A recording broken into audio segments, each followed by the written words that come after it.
Welcome to our continuing series, Explorations in Savitri, and the joy of Savitri. As always, with our beloved brother, Alok. Namaste, sir. We begin today Canto 2, which is actually one of my most beloved cantos, because we have the description of Savitri, of which Amal Kiran said, "Ne plus ultra." There is nothing above this, nothing higher. And Jyoti Narayan agreed with me completely. You know the passage well. Yes, he asked Sri Aurobindo also. He had asked for some poetry, yes, which is of through and through our mind. And Sri Aurobindo sent this sample. And he said, if you have asked for it, this is the one. Yes. And then in his humility he said, there is perhaps something yes. of the overmind. So it has the touch directly of Sri Aurobindo himself. Yes. And we see here this extraordinary look back into Savitri's lives, who she was, and all through the past. And he comes up with this line here, and it's a long sentence. It's a long sentence about, I think page 11. Page 11, yes. As in a many-hued, flaming inner dawn, her life's broad highways and its sweet bypaths lay mapped to her sun-clear recording view. From the bright country of her childhood's days, and the blue mountains of her soaring youth, and the paradise groves and peacock wings of love, to joy, clutched under the silent shadow of doom, in a last turn where heaven raced with hell. And then he gives us this line, 12 passionate months led in a day of fate. An absolute supernatural darkness falls on man sometimes when he draws near to God. An hour comes when fail all nature's means, forced out from the protecting ignorance and flung back on his naked primal need. He at length must cast from him his surface soul and be the ungarbed entity within. So you see there are beautiful, interesting suggestions here. One is that when she looks back, there are various ways of looking back. There is a mental memory where people remember a kind of details of what they converse with, and what was the thought, you said this, you said that. Then there are emotional memories. But here, by the suggestion of flaming inner dawns, these are memories which she has treasured into her deepest, inmost soul. Yes. So these are more like psychic memories which she has gathered within. But what is interesting is, just in this one passage, which of course is one of my favorites also, I think none can reach heaven who has not passed through hell. Yes. So the corollary is also true. If you are going through hell, means heaven is nearby. Just wait for the end of the tunnel. But look at these wonderful, interesting suggestions. Darkness drawing near to God. But even more interesting, protecting ignorance. So ignorance protects us from what? From the bliss of the infinite. And why? Because we cannot take it. It will be too overwhelming. Yes. It will be too vast. Yes. So, Arjuna's ignorance was that me and Krishna are two human beings and we are friends and we are here on the battlefield. But when for a moment the veil of ignorance is gone and when he looks at Krishna with another eye, then he is frightened. He sees that the divine is not just the savior, he is also the destroyer. And he cannot take this vision. He is shattered. He is shaken to the core. Shattered is the word. Absolutely. Yes, because it shatters the ego. Yeah. That's why the ego finds it so difficult to surrender to the divine, because it means breaking down of limits of our thoughts, limits of our feelings, limits of our usual will, which moves within confined and narrow channels and directions.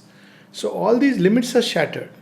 So ignorance is needed, because if prematurely they are shattered, we may actually go crazy, because all the limits keep us safe and make us feel human, make us feel who we are. And when these measures are gone, the standards of conduct, as Sri Aurobindo says, or standards of life which ordinarily drive humanity, they are gone. No more safety. No more safety. So this is the protecting ignorance. Yeah. So ignorance plays its role in the beginning, like a child cannot gaze long to the light because he'll be blinded. So this is one suggestion where we see something paradoxical. Then again, naked primal need. So we have never thought it like that, that what is our naked primal need?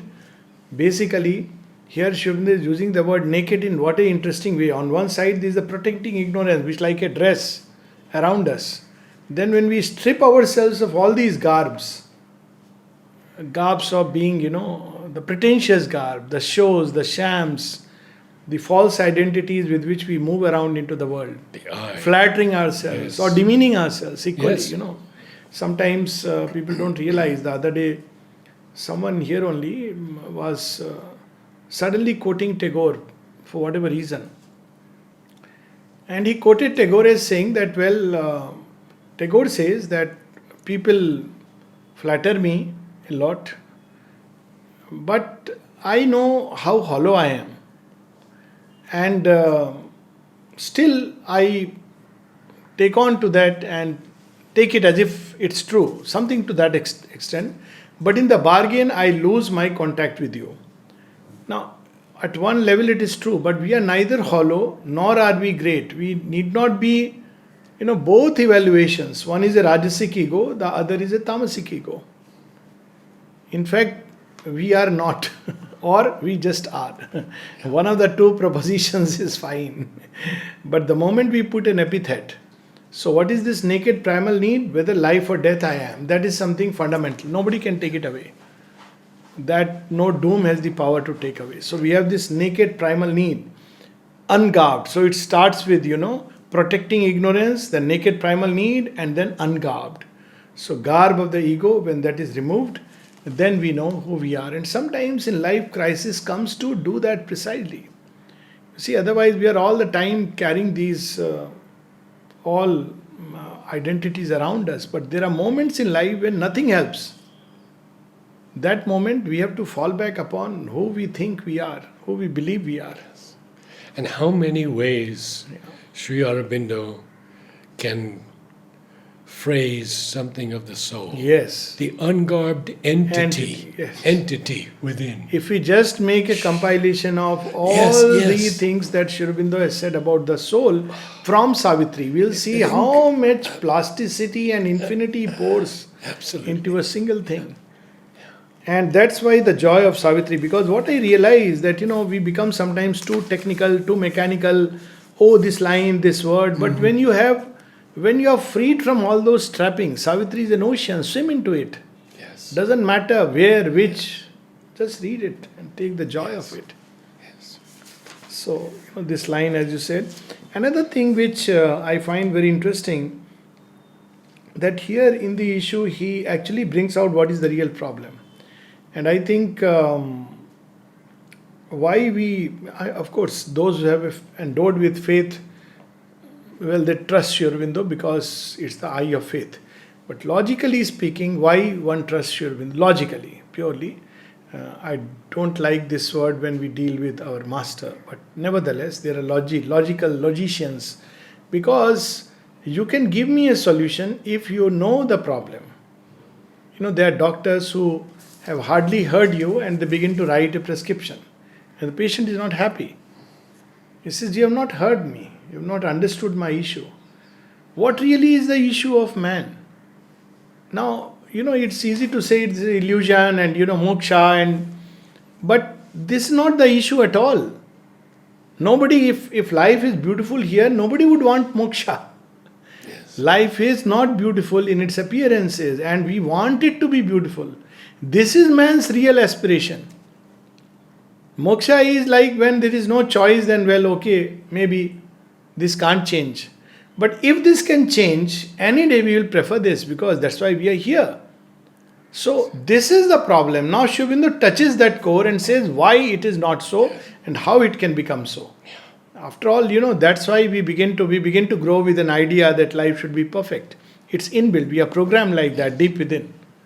And then when we see it's not perfect. And he brings in so beautifully the karmic Yes. thing. He says, of course, this is a long sentence. It's worth it. He brings out the problem at several places here, and it's worth reading each one of them. Okay. Start with, for only the unborn spirit's timeless power can lift the yoke imposed by birth in time. Only the self that builds this figure of self can raise the fixed, interminable line that joins these changing names, these numberless lives, these new oblivious personalities, and keeps still lurking in our conscious acts the trail of old forgotten thoughts and deeds.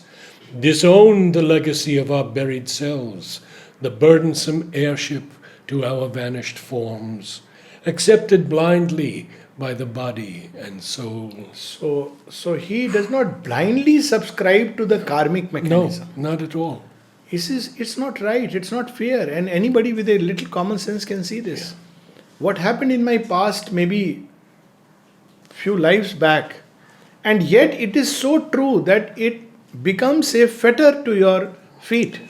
Even in one life we see, as is beautifully put, the spirit is willing but the flesh is weak. Yeah. It's so true of everyone. And people, because of this simple thing, they either give up or they begin to develop guilt, they begin to have issues. But basically, why should it be that my past hinders my future? Yes. It should not. So he points out first that yes, there is a trail of old forgotten deeds. Yes. We don't remember, but we accept it blindly. But then you read those next few lines Yeah. because they're so beautiful. A once living story? Yes. Good. Yes. Now, even this, an episode, yes. Yes. Where are we? An episode. An episode in an unremembered tale. Its beginning lost, its motive and plot concealed. A once living story has prepared and made our present fate, child of past energies. And then he gives us a solution, which he has given in the beginning, Yes. that the self can erase. So the first thought that comes very clearly, that destiny can be changed. And I think it's important to emphasize it any number of times. Yes.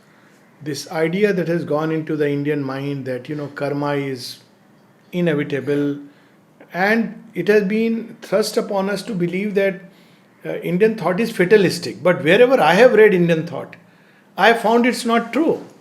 The Ramayana is not fatalistic, otherwise Rama should have said, well, that's my destiny. I had told my wife not to step out, but she stepped out. Now what can I do? My past karmas.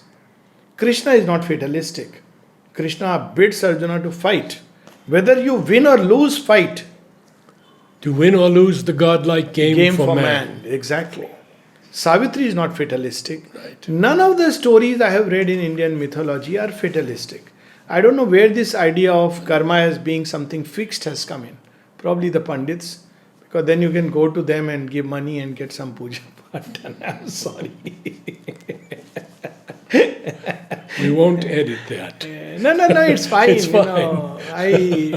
It's important to disabuse our mind of these Absolutely. archaic thoughts which are not there. I mean, I'll be very happy if somebody points out. But it's not there. Indian thought takes the challenge of death, of fate. And it doesn't matter whether you win or lose. Take the challenge. And I love that spirit. And I think that's the Aryan spirit if you really go back to the past. Yes. That's the Aryan spirit. To win or lose is not the issue. To play the game well. Now, I would feel sorry if I didn't play the game well. Not whether I won or lose. Who would like to win by fluke? Right. But if you play the game well, even if you lose, you have the joy at the end of the day that, well, I played it. It doesn't matter how I played it. I mean, I played it well. It doesn't matter what was the result of it. So this thing that he's basically giving us that, and this will come again at the end. Look the power in these lines, the fixity of the cosmic sequences, because there is an interconnectedness. Fastened with hidden inevitable links, we cannot see them. And yet, she must disrupt, dislodge by her soul's force. So, what is the process? Just keep increasing the soul power within. Nothing else required. Of course, there is grace and all that comes to later. Just keep increasing the soul power. There is no other power which can undo this fixed sequence. People try to struggle with their mind and then they fail. Then they again do a mental tapasya or they try some method, technique. But unless you increase the light within, how can you struggle with darkness while you are still in darkness? So, he gives us the way. Her past, a block on the immortal's road, make erased ground and shape anew her fate. So this is one part of it. Yeah. But there is another, if it was just a question of individual and the karmic sequences, there would have been no problem. Right. I mean, it's problem, but not that much problem. But there are cosmic powers that don't want you to go further. And this is what she has to face. She has to face the gods, Yes. the titans. None of them want the human soul to be a victor. So we have those lines also, which come later also. But here she has to, because this human beings can't do. Yeah. So she has to plead our case. Gods, don't keep men as cattle. Set them free. Yeah. They are my children. Yeah. And equally to the titans, don't dare to hold my children captive. So she has to fight this. Then there is another place where he describes the problem very beautifully. And we'll come back to that passage you were referring to, because that's a very beautiful passage. So just the problem how he states, we'll come back to that passage. But now on page 17. 17. I had something for 17. Yes. Maybe, Okay. From Shakespeare. To be or not to be, that is the question. Whether 'tis nobler in the mind to suffer the slings and arrows of outrageous fortune, or to take arms against a sea of troubles, and by opposing end them. To say we end, to sleep, sea of trouble, to die, to sleep no more, and by a sleep to say we end the heartache, and the thousand natural shocks that flesh is heir to. 'Tis a consummation devoutly to be wished, to die, to sleep, perchance to dream. Aye, there's the rub, for in that sleep of death what dreams may come, when we have shuffled off this mortal coil, must give us pause. And then look at this. So this is the other challenge. The darkness which is there in terrestrial things, the very atmosphere of earth. The moment you enter into the mortal cloak. Yes. And Sri Aurobindo now. Yes. Whether to bear with ignorance and death, or hew the ways of immortality, to win or lose the godlike game for man, was her soul's issue thrown with destiny's dice. But not to submit and suffer was she born. To lead, to deliver was her glorious part. And then Look at the difference in Shakespeare and Sri Aurobindo's lines. Incredible, huh? Shakespeare's so powerful, but profundity, the profundity heights. Look how he describes our humanity, which we so much gloat about. Yeah. The other day I was reading, mother says, well, what the scientists are doing, it's all right, it's their business.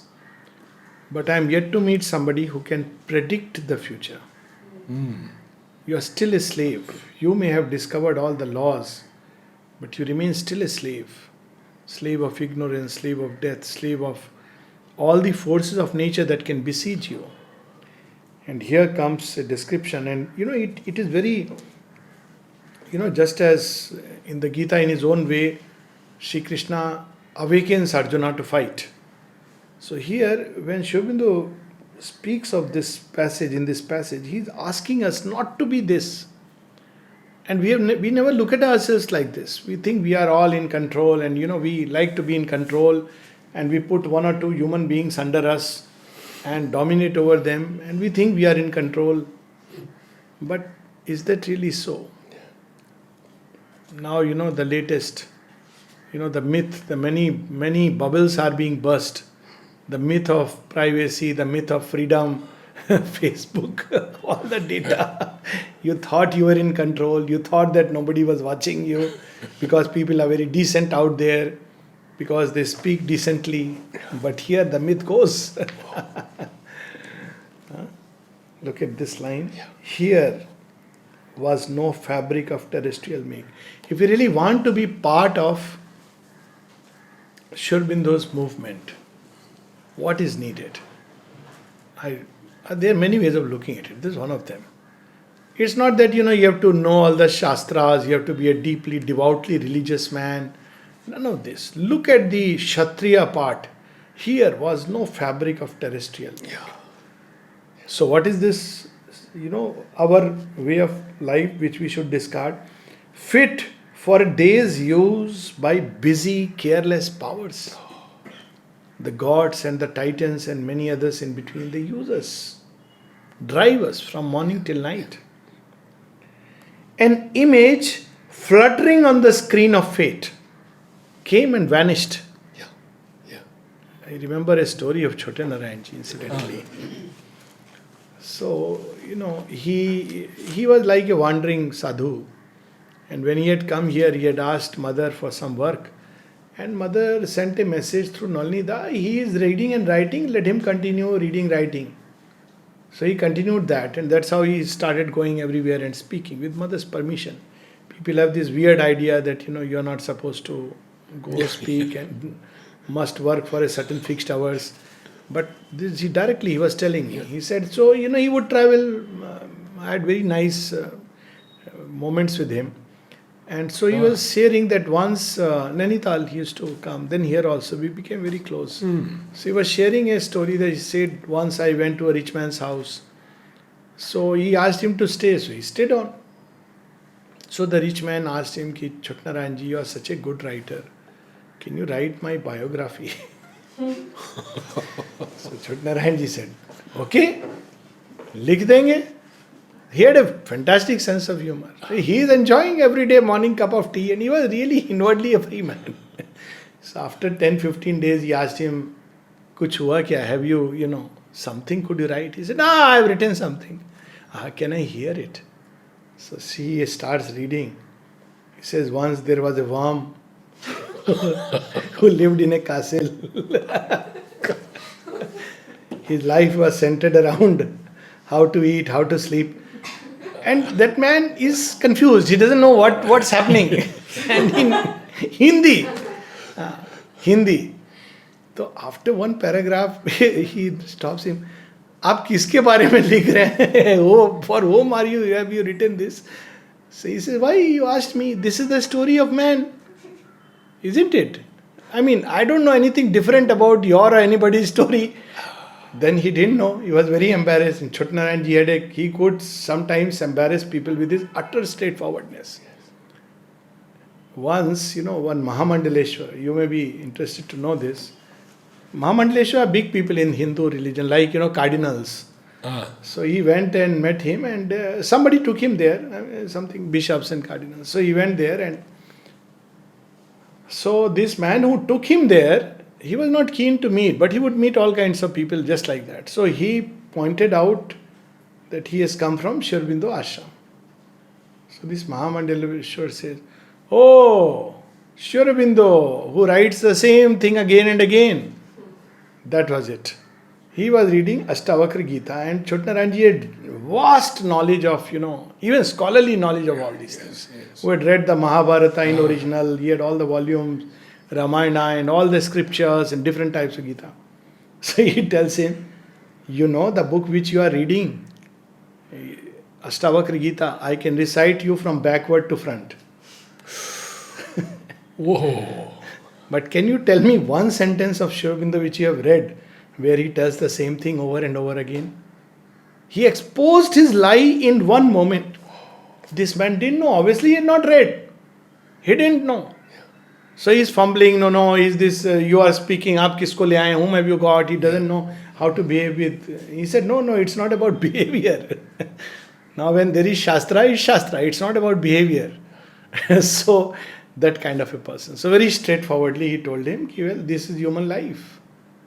So here we have a description, half animated for a passing show. Human life is like that. Or a castaway on the ocean of desire. Gods are playing with us, the Shudra gods, the lower gods, the vital gods, using us as an instrument of desire. Then when the job is over, when we cannot fulfill their appetite, thrown away. Sick, now you are in the hospital. Where are those vital gods? They are playing with somebody else. They have switched screens. Flung to the eddies in a ruthless sport and tossed along the gulfs of circumstance. A creature born to bend beneath the yoke. A chattel and a plaything of time's lords. Or one more soul you have to get. Or one more pawn who comes destined to be pushed. One slow move forward on a measureless board. In the chess play of the earth's soul with doom. Such is the human figure drawn by time. But one stood up and lit the limitless flame. Yes. I love these passages. Oh, yes. And I'm sure everyone, it's so fiery, so inspiring. Yes. We are not here for this. We are not here to be in our comfort zones, in our cocoons, in our housing, that slogan, roti kapda makan, what is it called in English? Housing, food and shelter. That's all. Human life is nothing more than that. Even animals have it. Plus they have some emotions. So what should be different about human life? Something more, something different. And this is the first time we see that he calls Savitri a self-born force. Yes. A conscious frame was here, a self-born force. This is the original sense of, these stories where a power or a conscious being is born through yagna. Now, unfortunately, they don't understand. So, in both Draupadi and Savitri's story, they are yagya seni. They are born out of a yagna. The parent or the father does the yagna.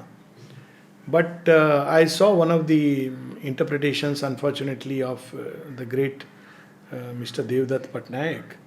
But he suddenly shows Savitri is born fully adult. Now, that's silly. I mean, they must be hallucinating to make a full-blown lady by yagna. By yagna, it means that she, with the fire of aspiration, a conscious being enters into a baby. Yes. But that being is far ahead in his or her inner life, comes for a mission and will eventually fulfill it. He is watching over and making sure that the destiny moves in that direction.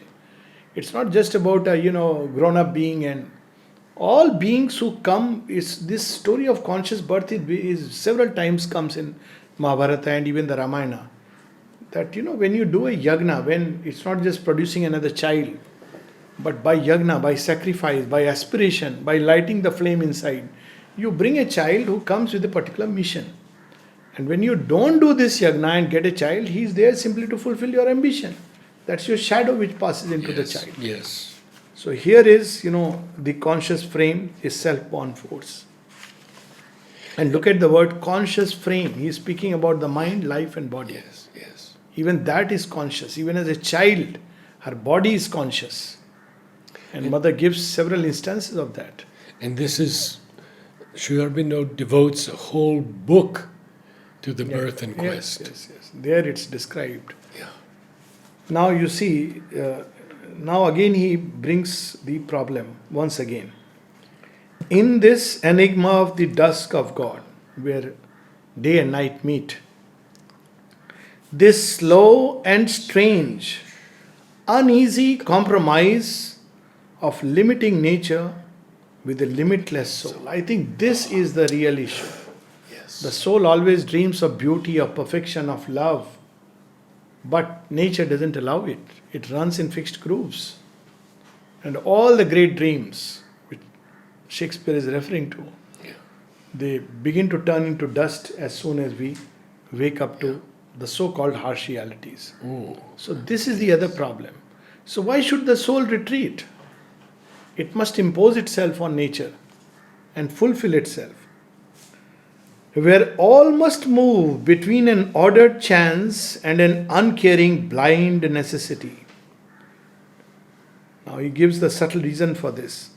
Too high the fire spiritual dare not blaze. It's not allowed. There is a divine purpose behind it. It's a slow preparation of nature. If it's too rapidly, the soul fire increases and nature is not ready. What will happen? The soul, either there will be a breakdown, too much fire, the baker who bakes the clay, he knows it very well. Mm-hmm. That if you are, preparing the cake, if you raise the temperature too much, it's all burnt. If it's too light, it's uncooked. So you have to have just the right temperature for the right time. So it's a slow process. Otherwise, nature will just finish off. That's why you cannot, even if you want, you have read, and you aspire, but nature will bring you back. Basically, what is nature doing? It's simply saying that I am also here. Don't ignore me. Don't neglect me. You have to take me along. I too must share something of this light. And those who try to force it through the mind, it doesn't work out, because then it recoils back. Yes. And recoils in a very, very sharp way. So it's by the slow growth of this fire, and nature gradually gets oriented. So he is giving us the reason. And here we get the word shatter. Shatter. If once it met the intense original flame, if this spiritual fire blazes and touches the original flame, which is the supramental house of the fire, that's where the Agni's original house, the divine will. So what would happen? An answering touch might shatter all measures made, and earth sink down with the weight of the infinite. So you see, so many things Sri Aurobindo and the mother had to see. Yes. While they are embodying, they have to also veil, they have to give only this much, not too much, how much. At the same time, they have to prepare that we be ready to receive more and more. So this is the process of this yoga. And if one is impatient, then this yoga is not for the person. You have to be patient, you have to be enduring, you have to be persevering, you have to refuse to give up, you have to live with trust and keep on increasing to whatever extent. Sometimes it'll be, as he said, it's a trench warfare. So you move one step forward, you move one step backward. Sometimes there will be days like that. Maybe in the beginning, weeks and months. Then sometimes you see suddenly you have leaped, covered a big ground, you don't know how. And then you look back and say, grace must have pushed me through the chasm. Then you are moving, everything is wonderful. Then again you meet something and you start falling up and down, up and down. This is the process, because it's a preparation and it applies at the same thing, collective level. So people who get too disheartened by seeing 5 years or 10 years in the history of a nation or the world, just need to, have a little more trust in the divine. And then he brings another dimension to it. A jail is this immense material world. Across each road stands armed a stone-eyed law. So because the material world, so the stone-eyed law. Means it will not look left, not look right. We have classic example. Every time you go inside, if there is a diktat, No flowers, no flowers. You can't say, I feel today so deeply moved, please allow me to offer a small little flower at the samadhi. No. So people have found ways. For every law, you have a way. So people carry it like this, smiling face. What to do? Because the soul in man is stronger than his fate. You suddenly, take 2 steps extra forward. So, because obviously, absolute rules is stupidity. Yes, you have rules, but there should always be a deeper understanding. The spirit has to be respected. That don't create chaos by all kinds of heaps of flowers. That is understandable. Right. So, but stone-eyed law. In the little room, the little meditation room where Mother used to give soup, Yes. where Sri Aurobindo's presence is in the photo. Yes. They've closed it forever. I know that. And they told me, you'll just have to get used to it.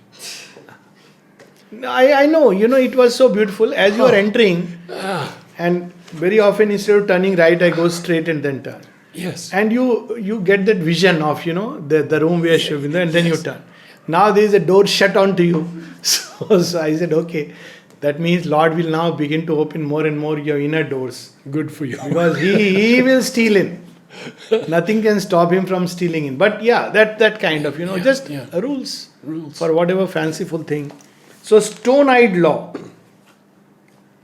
At every gate, the huge, dim, sentinel space.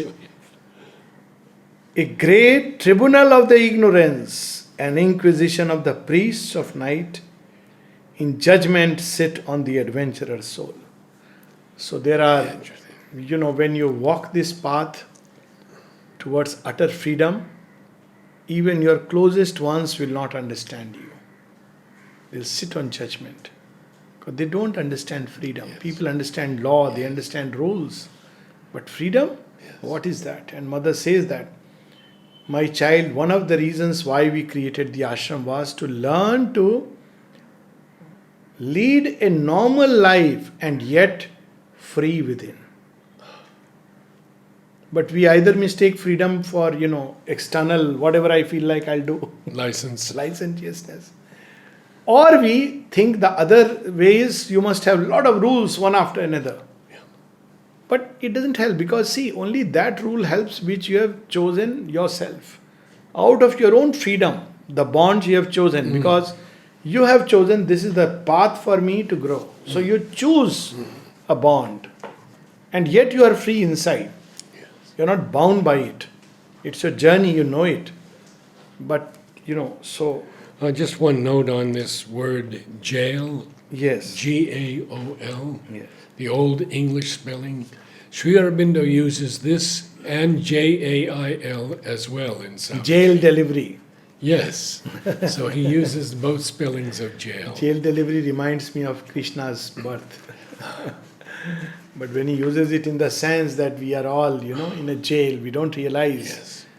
Men like Stephen Hawking were lucky that, because he was so crippled, he wanted to go beyond, if I have to psychologically understand, he wanted to go beyond the boundaries of the material universe because materially he was so badly bound. Yeah. And indeed he crossed over. He gave the idea of multiverses. Of course, this idea was there in philosophy as well as it started coming in science. But then he subscribed to that idea that there is, the moment he said black holes, information can be lost, it may evaporate. So where does it evaporate? So you have to come up with the idea of multiverse. There is something beyond this material universe. Now you see how he turned that jail into a means for, because he realized. Yes. So while there are laws, order, everything is there. There is something out there which gives the sense of randomness unless you look beyond, and he didn't use the word. Perhaps they were still thinking of other material universes. But that doesn't matter because you can even use the word material universes provided you agree that matter is made differently. Sri Aurobindo speaks of that in the Life Divine. Yes. Ascending series of substance. Then further, and the dual tables and the karmic norm Restrain the titan in us and the God. So we seesaw between good and bad, virtue and vice. Pain with its lash, joy with its silver bribe. Guard the wheels, circling immobility. It doesn't allow us to go beyond. So this is the big challenge. A bond is put on the high climbing mind. A seal on the too large, wide open heart. Death stays the journeying discoverer life. And I think this is the real problem, that as long as there is disease, as long as there is death, you cannot have divine life upon earth. As long as the body is what it is, you can have wonderful experiences inside, but frankly, what's the point? Unless they are a step towards this conquest, then it makes sense that this is a step on the journey. But if these experiences are there just to make us feel happy, then they become lollipops, candies. Because you come back, this is the same hard stuff of matter. You have to come to grips with it. It's iron law, which doesn't allow all the beautiful things that you are experiencing. Yes. It's in fact, it would be even more frustrating. Because so the divine sometimes spares us. Because you have seen that, that famous story of Surdas, that Radha, the divine mother, gives him sight out of her benevolence. He is blind otherwise by birth. And then he beholds her. And then she says, ask my child whatever boon you want. He says, take away these eyes. And she says, why? The eyes that have looked upon you, how can I see anything else? People often ask, on which note we can close, Till we had not come to Pondicherry. Even today I was remembering this because some friends went. So I was remembering those days with nostalgia when I would come as a visitor and what would happen on the day of going. It is so pitiable, so miserable, I would suddenly slipped into that mood which now we take for granted. That atmosphere, the touch, and you are beginning to get into that state, oh, I have to leave this behind, I have to go back to that rut. So, having tasted Sri Aurobindo, having known what Mother and Sri Aurobindo are, having felt this light which vibrates here, you just can't take likeness to anything lesser. It just spontaneously drops out because you just can't. It's something too beautiful, too unbelievably true. So I suppose that's what it is, that we are not allowed, and as long as death is there, as long as, that's the tragedy, that, we have to go back and start again with the school bag. Yeah. And one of my things is I don't want to start with the school bag again. It's not fair. You have learned everything. And then you have to start all over ABCD again. It's not done. Yeah. But that's how life is. So death stays the journeying discoverer life. So I think they hit the nail right on the head when they saw the problem that as long as there is disease, death, the limitations of nature, the karmic law, the gods, the titans, along with the aspiration of the soul, life will be miserable. Either you become an animal, which is obviously not the course, or you evolve into something higher. Or if that is not possible, then Sri Aurobindo says, then the only logical thing is escape. Then obviously then there is nothing more to be done. Yeah. But then it makes a nonsense of creation, and naturally a nonsense of God's will in creation. Yes. I think we can stop here and read who the mother is on the day of her coming. Yes. That beautiful passage. Wonderful. Yes. And few more. Good.